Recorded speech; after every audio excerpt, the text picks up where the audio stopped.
मानदेश माझा सबस्क्राइब करा आणि अपडेट रहा।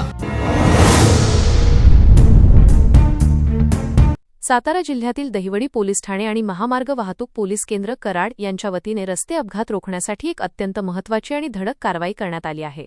वाढते रस्ते अपघात आणि त्यातील जीवितहानी टाळण्याच्या उद्देशाने दहिवडी पोलिसांकडून विशेष मोहीम राबवली जात आहे।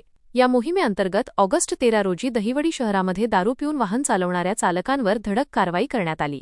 या संयुक्त कारवाईत दारूच्या नशेत वाहन चालवताना आढळलेले चालक अंकुश रामू काकडे वय 59 वर्षे राहणार शिंगी बुद्रुक तालुका माण जिल्हा सातारा आणि दीपक शंकर शिंदे वय 28 वर्षे राहणार झारगडवाडी तालुका बारामती जिल्हा पुणे यांच्या विरोधात मोटर वाहन कायद्याअंतर्गत दहिवडी पोलीस ठाण्यात 2 वेगवेगळे गुन्हे दाखल करण्यात आले आहेत।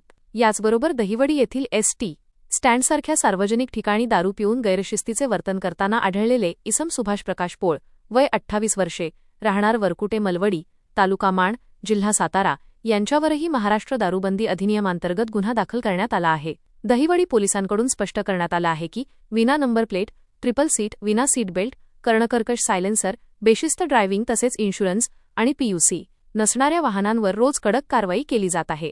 ही धडक कारवाई सातारा पोलीस अधीक्षक माननीय निखिल पिंगळे, अप्पर पोलीस अधीक्षक माननीय वैशाली कडूकर आणि दहिवडी विभागाचे उपविभागीय पोलीस अधिकारी माननीय रणजित सावंत यांच्या मार्गदर्शनाखाली करण्यात आली।